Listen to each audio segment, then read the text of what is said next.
I the a-hole for telling my wife that I won't be quitting my job to be a stay-at-home dad, even though she's quitting hers to be a stay-at-home mom? Basically this. My wife, 26 female, and I, 32 male, are expecting our first child in June. My wife is an orthodontist and I work in tech. Both of us earn pretty decent and contribute equally to the household. My wife has been debating whether she should take a break from her career for 2 to 3 years to focus on our baby. She's leaning more towards becoming a stay-at-home mom. I obviously would support whatever she decides. If she wants to be a stay-at-home mom for a while, that's good. And if she decides she wants to continue with her career, we have enough resources to hire a full-time babysitter. We've had many discussions over it, and it always ends up with her wanting to be a stay-at-home mom. Yesterday, she told me that she came up with this idea. She'll be the stay-at-home mom for the first 2 years, and after that, I quit my job and become a stay-at-home dad for a while. I told her that if she wants to be a stay-at-home mom, that's her choice, and I would help her with the baby in every way possible. But I don't think I'd like to quit my job. I suggested that we could just hire a full-time babysitter whenever she feels like she's ready to go back to working. My wife thought I was being mean and unreasonable and selfish, and putting my career over my family, and stormed off. I did try apologizing for arguing because I don't want to make her so upset during this phase of the pregnancy, but she's refusing to even talk to me.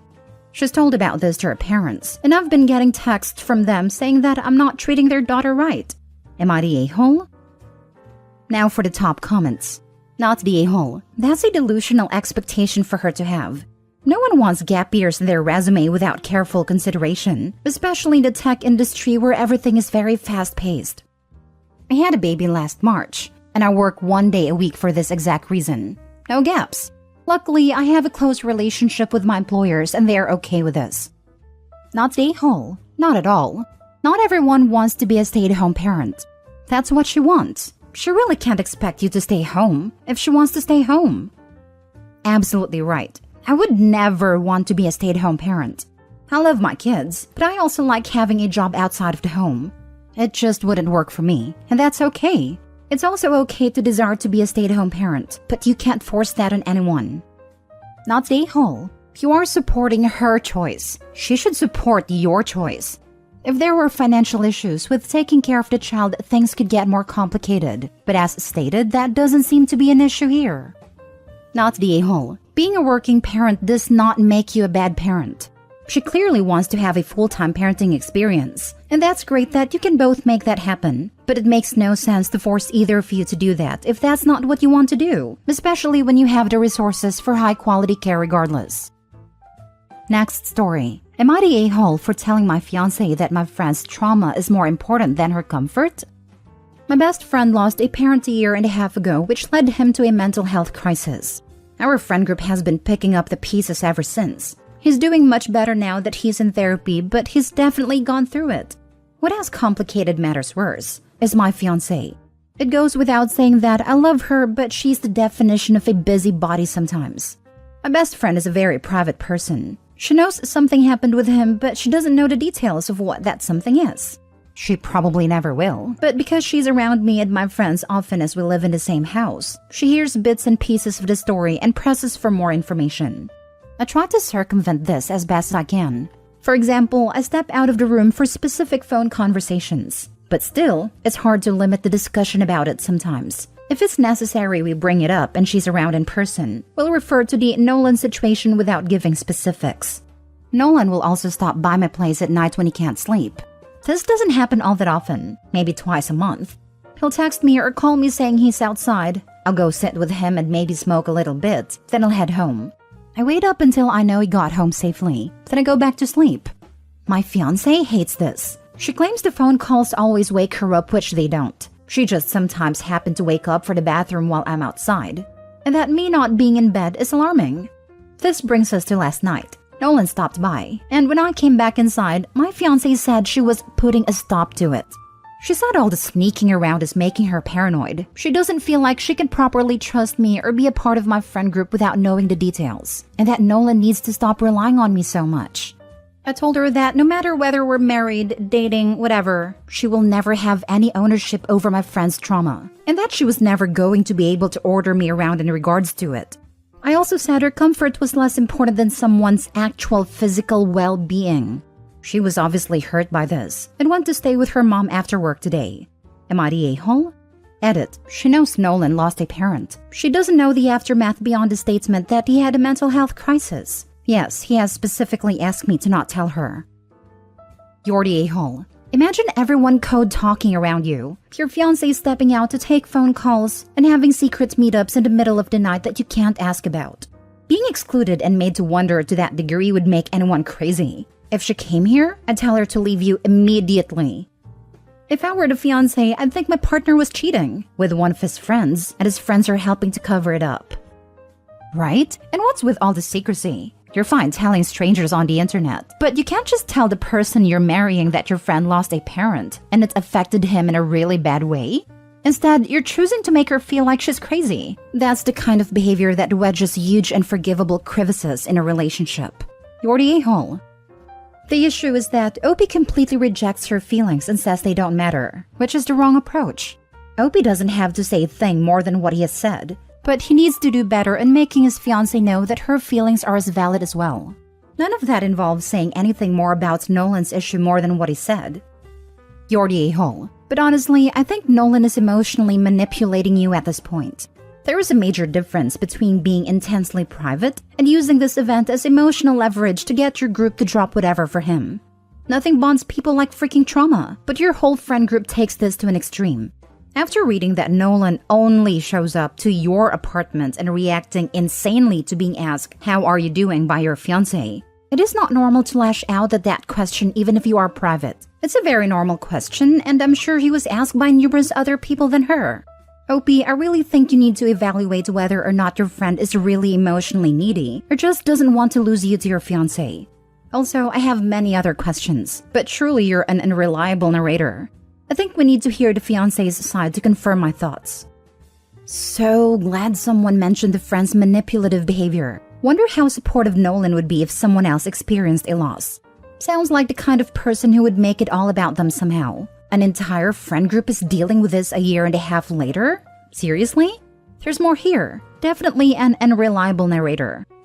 I took a look at Opie's replies and he said this: "I'll take a little sleep deprivation and a few yawns at work any day over not being there for someone I love." Is it just me, or is Opie way more invested in Nolan than his fiancé? Is Opie more in love with Nolan than her?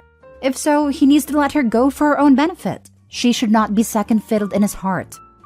Nolan is someone I love, but fiancé is a busybody? Yikes. Next story. Am I the a-hole? Sister-in-law wants to apologize 4 years later. So this one is a doozy. Buckle up, folks. So I met this woman, 34 at the time. We'll call her Jess, when I was 28. My brother Kurt, 24 at the time, also worked with us. He's a married man at this point. Her and I started sleeping with each other with no real crazy strings attached, but certain agreements nonetheless. If you're sleeping with other people, let me know, etc. Including a rule that she made, stating she'd never sleep with my brother. Well, a few months passed and it's my birthday, so I threw a party at my house. Weirdly, Jess, my brother and my brother's wife didn't show up and didn't answer any of my messages. Wouldn't you know it, Kurt was cheating on his wife with Jess. Not only did this create a tumultuous relationship with my brother, but I had to uproot my work environment for a new place and new friends as Jess lied and told people we never did anything together. So they thought I was a jerk. Then my parents even got involved and begged me, knowing what he did, to allow him to stay with me after his wife threw him out. Then Jess and Kurt get married. So now she's my sister-in-law. And in the 4+ years, she's never apologized. Kurt isn't the greatest there either. They have also never even attempted to be an aunt or uncle to their only nephew. In 4+ years, I think they bought him one present, maybe 2. They've never asked to visit, planned a day with him, nor even FaceTime to say hi in 4 years. Now, she sends me an email out of the blue, only after I've been saying for years how super insane this all is, to apologize to me. She didn't even spell my wife's name right in the email, nor acknowledge her lack of even attempting to act like an aunt or a family member. And I'm 100% certain her parents and family don't actually know the real story, and they've reached out to invite me to places, including ruining our family's Christmas with my parents by flying in, and my parents even chose to go over there, instead of being with their only grandson. Am I the a-hole for not supporting their marriage, attempts to have children, or general want for them to be around as a family in a way that could directly affect my family's life? Now for the comments. Somebody somewhere put pressure on your former lover to apologize to you, and she did do poorly. You don't have to know nor care who is pulling your strings. My guess is that they want something, but I am a suspicious person. Just because we are offered an apology doesn't mean we have to accept it. You would be a saint if you did. Are you a saint? You know you don't have to be. Not the a-hole. I am sure your life is rich and full even without your brother and a second wife in it. I bet they want money.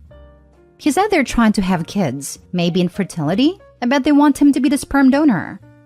Not the a-hole. To me, cheating with your sibling's significant other is a loud and clear "I don't care to keep you in my life anymore" declaration. If my sister did that, I'd accept her for who she is and say, "Message received and registered, all the best," and honor her life choices by never speaking to her again. Another tack you could take, ask if she's making amends by correcting prior lies she spread about you and being honest about her actions. If the answer is anything other than a clear and full yes, say that you want to support her journey in living a better life. But playing along with her lies will only enable her to further hurt herself and others. So you'll wait till she's ready to begin an honest life. Then wait. Not the a-hole. And for what it's worth, for anyone reading this, if you're hooking up with someone and she says to you out loud, "I've got a rule that I've made for myself, that I'll never sleep with your brother," you stop hooking up with that person, because that is an insane thing to say. Huge red flag in retrospect. I'm just gonna say it though. I think she's beating around the bush with this apology and wants money. Like, for example, money to help her have a baby. They definitely want something. People like her don't just apologize out of the blue unless it's for their own potential gain. Not the a-hole. Last story. Am I the a-hole for telling my friend she's losing friends because her world revolves around her kid? So I, 20 female, have a friend, let's call her Anne, 23 female, who got pregnant from a one-night stand. The father didn't want to do anything with the child, so she is a single mother. Her daughter, Kate, 2 years old, is really cute. I love babysitting her, but she's all Anne cares about now. For example, she often cancels meetings with friends because of her. I understand that sometimes things come up, but this happens often and she gives reasons like, "Kate is really clingy today," or "Kate really wants to go to the zoo." And even if she is there, her daughter is all she can talk about. She shows us a bunch of pictures, talks about her sleeping, eating habits, her diaper content, her favorite songs, everything. And while I would be interested in them, if you don't stop her, she can literally talk about this for hours. And even if I try to change subjects, the topic of Kate comes up again and again. A week ago, we had a 2-hour-long coffee meet. And when I asked a server for some water, she said, "I want Kate to drink more water." And then for the rest of the meet, it was about how she wants to teach Kate to drink more water. Yesterday, I babysat Kate, and I stayed there after and put her to sleep. We started talking, and the topic of being a single mother came up shortly. She told me how hard it is to parent alone, and how distant she feels from her peers. I tried to be emphatic, because I understand that being a young single parent is always challenging. But then she said how people show their true colors, and listed a few of our friends who have been distant with her. She called them fake friends and witches, which I don't like. I told her that most of those friends wanted to be child-free, and that maybe talking about Kate made them uncomfortable. She dismissed it, and said that if they were true friends, they would love her kid as much as her. I told her that she is having unrealistic expectations, and that just because her world revolves around Kate, it doesn't mean that everybody's too. She got really upset and accused me of shaming her for being a single mother. I told her I'm just trying to point out that not everybody cares as much about Kate as her. That her constantly talking about her kid can be tiring. She got angry and told me to leave, so I did. Today I woke up with angry messages from our friends saying that Anne is a struggling mom, and I should have shown her support. I feel bad about how I phrased it, but I don't think that I was being an a-hole here. I do understand that Kate is a very big part of her life and that she wants to talk about her, but I think there is a healthy limit to that. I am closer to Kate than most of our friends. Some of them never even met her, so it is like hearing about a stranger's every little habit all the time. But tell me, am I the a-hole?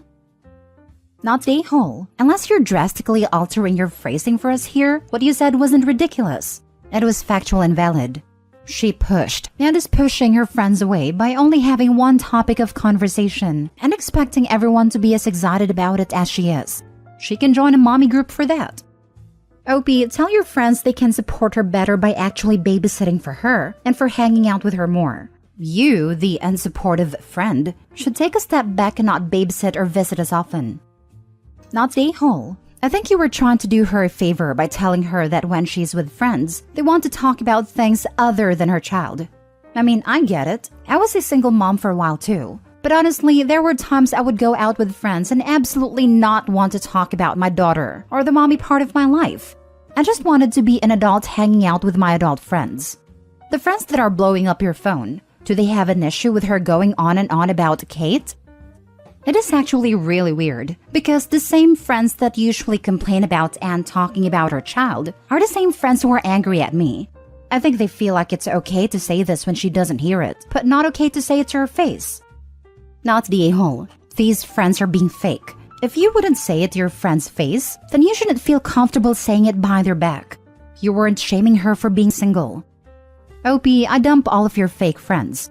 Anne's going to come running trying to guilt you into babysitting again, because the other friends that stabbed you in the back won't. And guess what your other friends will do because you won't babysit anymore? They'll try to guilt you too. How good of a friend is Anne if she's monopolizing conversations with her friends without their input? She's obviously not listening to any of you, except to steer your conversations back to what she wants to talk about.